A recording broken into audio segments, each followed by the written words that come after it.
Hello, this is Sudhir Kumar Dwivedi, Assistant Professor of Law from GemTech School of Law, Greater Noida. The topic for today's lecture is concept of admission under the subject Law of Evidence. So let's try to understand what is admission. Admission is a voluntary acknowledgement of a fact by, but importance is given to those admissions only that go against the interest of the person making the admission, and admission becomes an important piece of evidence against the person. So admission is considered as the acknowledgement of an act party by voluntarily acknowledgement of the existence of certain facts during judicial or quasi-judicial proceeding can concede as the true or valid allegation made in proceeding or in notice. One thing is important to note here that merely the failure by the respondent by denial or silence or inaction in respect of notice cannot be treated as admission. No acknowledgement or implied admission can be inferred from silence, inaction, or failure to act. Admission with respect to the existence of certain fact which is in issue or relevant to an issue in the case should be in express terms. Now, as per section 17 of the Indian Evidence Act,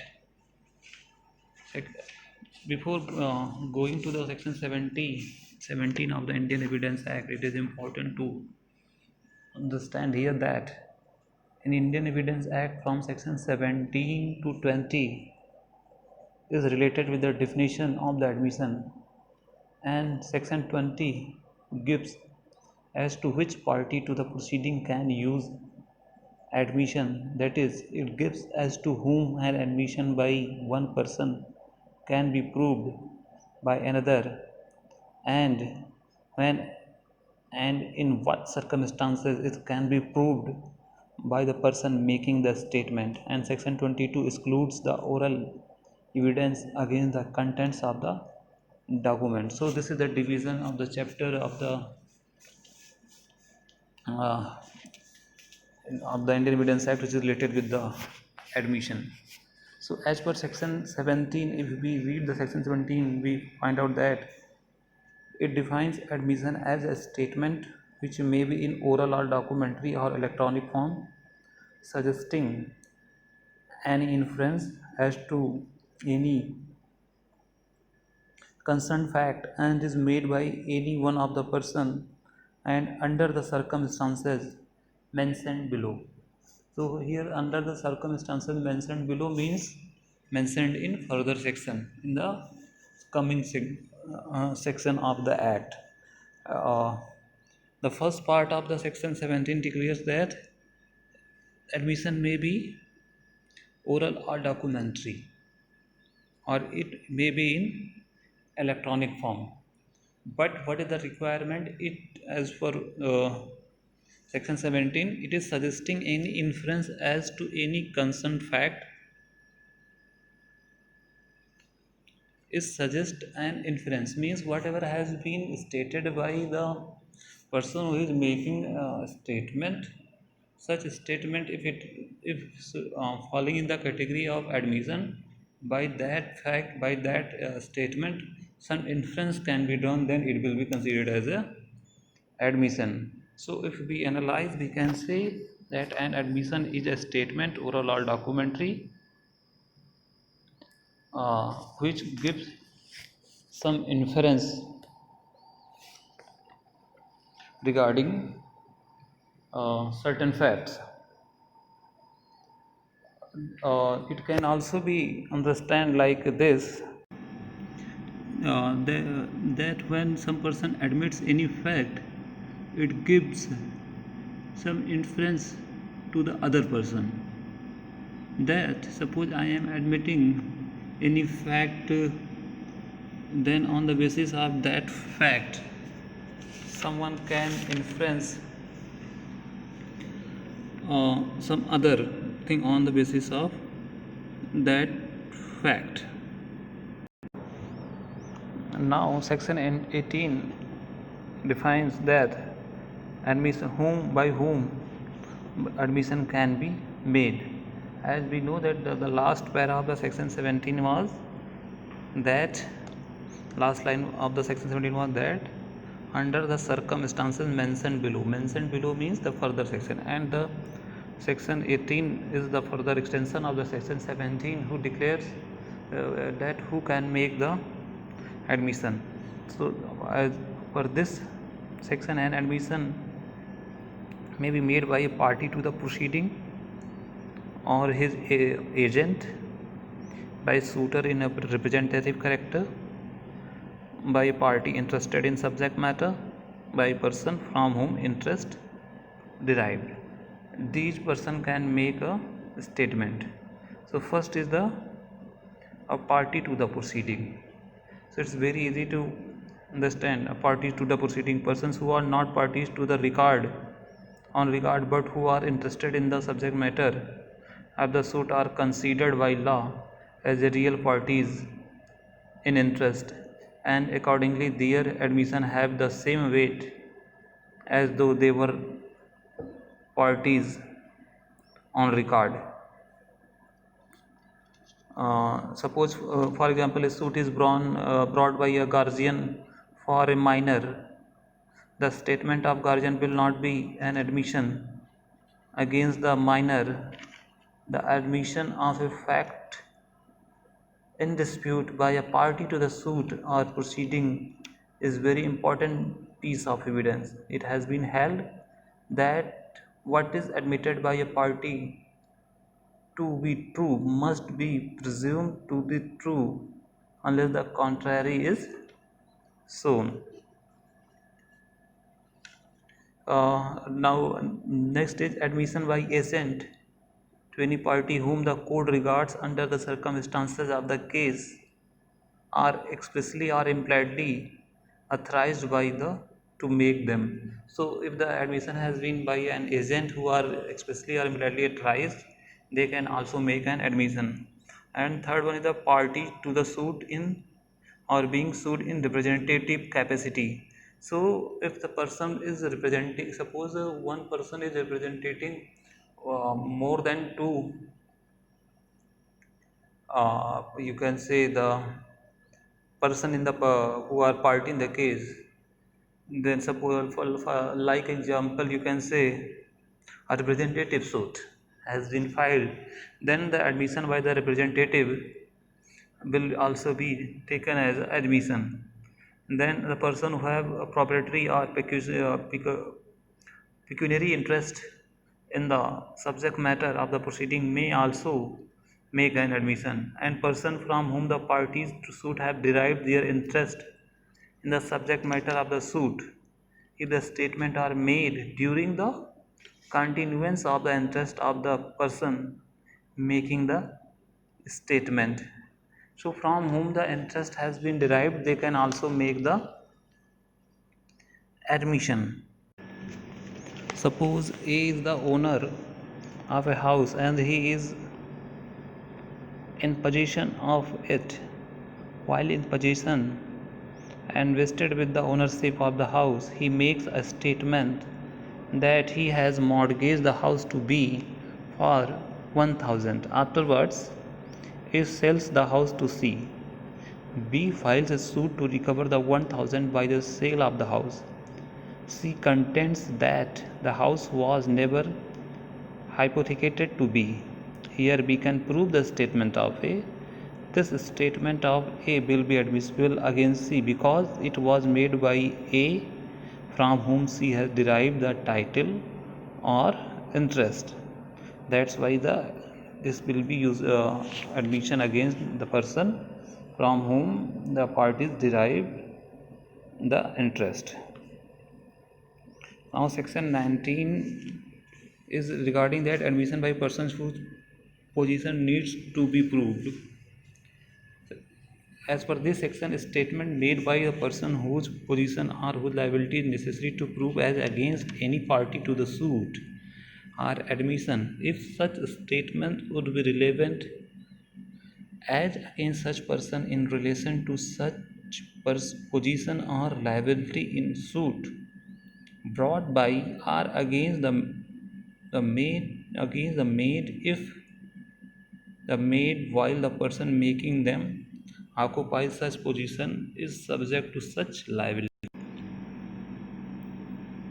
So under section 19, the party to a suit can use the statement of even a third party if the statement of third person contained an admission against the interest of the third person and could have been used against the third person if he sued or was sued in connection with a matter involving the position or liability affected by that admission. Let's take an illustration or example.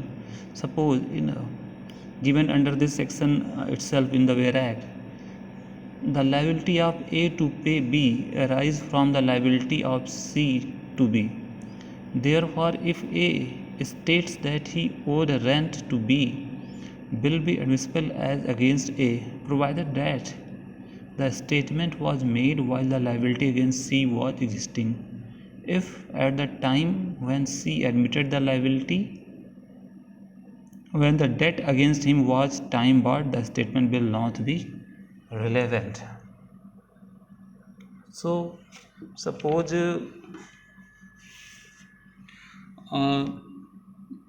A files a suit against B for possession of a house, alleging that it belongs to him, and B contends that the house belongs to him. A can lead evidence to the effect that B has admitted his title to the house in a dispute out of court. Similarly, B can prove A's admission. If one of them tries to prove that one C, who is not party to the proceeding, admitted his title to the house in dispute, he will be stopped from doing it. But in the same case, admission of a stranger to a proceeding are relevant. Now you can see again that P undertakes to collect rent for Q. Now Q sues P for not collecting rent due from R to Q. X denies that rent was due from Z to Y. X statement by Z that he owed Y rent is an admission and is a relevant fact against X if X denies that Z did owe rent to Y. So if suppose in this illustration there was Mr. P who was responsible to collect rent for Mr. Q, and then Mr. Q filed a case against Mr. P that he has not collected the rent from one Mr. R for the Q, and R has admitted this thing that yes, rent was due. Then this is the admission of the third party, that is R, and that may be used against the P because it is fulfilling the condition of section 19 of the Indian Evidence Act, admission by a person whose position must be proved as against a party to a suit. Because if Mr. R is admitting the fact that the rent was due, and this admission can be used against that third party, and this is important in this matter because both interests is depending on that fact. Because P is denying that there was no rent due, and Mr. R is saying no, there was a rent, I have to pay the rent. And then that statement is admission, and that is relevant here. Now let's see the section 20, admission by persons expressly referred to by a party to the suit. A statement made by any person to whom a party to the suit has expressly referred in reference to matter in dispute for information or admission. Let's try to understand with an example. A says to B, I will pay you the sum of rate 200 if C says I owe it to you.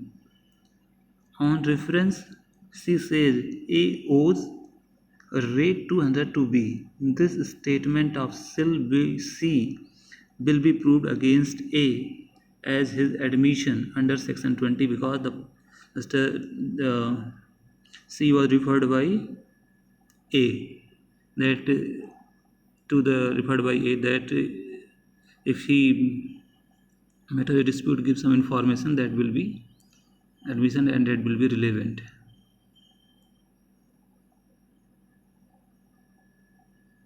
Another example, you can say the question is whether a horse sold by P to Q is sound, and P says to Q, go and ask to R, and R knows all about it. Then the R statement is an admission and it will be used against that person, means that the person P.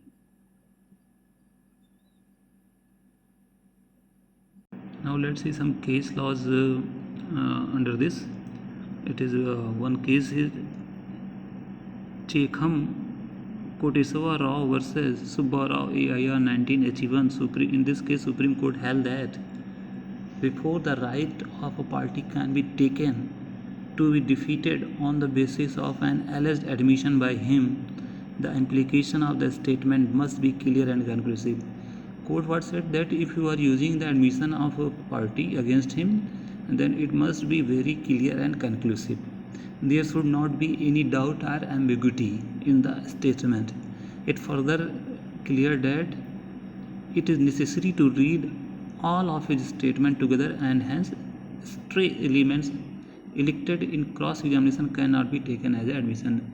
What court held that if you are taking one part of a statement of a person, then it will not be treated as admission. When you are taking a continuous conversation, then the whole conversation will be taken into consideration to find out regarding whether there was admission. You can't choose a few words to prove the admission. Again, now let's see the section 21 provides that against whom admission may be proved. As per section 21, admission can be proved against the person who makes them. It can be proved against his representative in interest, as very obvious because we know that the statement of the representative is also considered as admission, and not by or on behalf of the person who makes them or by his representative in interest, except in the following cases. Here are some exceptions when the admission cannot be proved against the person who is making them. Like, it is of a nature that the person making it, if were dead, it would be as relevant as between third person under section 32 of the code. So if the statement is falling under section 32, that is the dying declaration clause, then it will be treated as an exception to section 21. And the second one is, it consists of a statement of existence of any statement of mind and body. Obviously it cannot be established, and it is relevant otherwise than as an admission. These are the exceptions. So analysis of section 21 makes it very clear that admission is generally proved against the person who is making it or his representative, but there are certain exceptions when that the admission can be proved by the person who make them or by his representative in interest. And these exceptions are that when the admission is falling under the category of 32, that is the dying declaration, that it can be used by his representative by the person who had made the statement, and it can also be proved by the person when the admission is consisting of the statement of the something like state of mind or body, then also that can be proved by the person who making it. And the third para of section 21 is that it can also be proved by a person who is making them when it is relevant otherwise than as an admission. Let's see, try to understand with example. There is a captain of a ship and he is tried for carrying casting her away. There is a question ki there was a captain who was in charge of a ship, and there is allegation that he had taken the ship to some other place. Evidence is given to show that the ship was taken out of her proper course. Means what was the proper route? The ship was not taken on that proper route, but it was taken to some other route. A produces a book kept by him in the ordinary course of his business, showing observation alleged to have been taken by him from day to day, and including that the ship was not taken out of her proper course. A may prove these statements because they would be admissible between third parties if they were dead under section 32 subclause 2. So the allegation was that he casted the ship on some other route, and to disprove this allegation, Mr. the captain is producing a routine book where he makes entry regarding the observation of the route, and in that book he has mentioned that he has casted the sea on a particular route, on authorized route. So this entry which was made by the captain during the casting of the ship on the route, it is her routine work entering the things in the book. So this entry will be relevant under section 32 subclass 2. If the captain was dead, it will be relevant for the third person between the third parties, because it will be falling in the category of dying declaration. So if this is the situation, then that statement can be proved by the captain even it has been made by him, because it would have been relevant if the captain had been died, since it is fulfilling the criteria of section 32 subclass 2. And then why that statement, though it is made by the person, that is here the captain, is relevant, though it was made by him. That is the best example. Try to understand this concept. Now let's see the some case laws. What is the impact of admission? In Vishwanath versus Dwarka Prasad case, it was held that admission are usually telling against the maker unless reasonably explained. Like you can we know that section 21 very clearly declares that it will be used against the person who is making it. You can't use the admission in your favor, that I am admitting that I have not committed a crime. You can't admit the thing in your favor. That's why this is very basic principle, that if something has been admitted, it will be used against the person who has admitted, unless reasonably explained. Means like explanation, we have discussed the example of the captain. And there is no necessary requirement of the statement containing the admission having to be put to party, because the evidence proprio and vigore, that is the concept.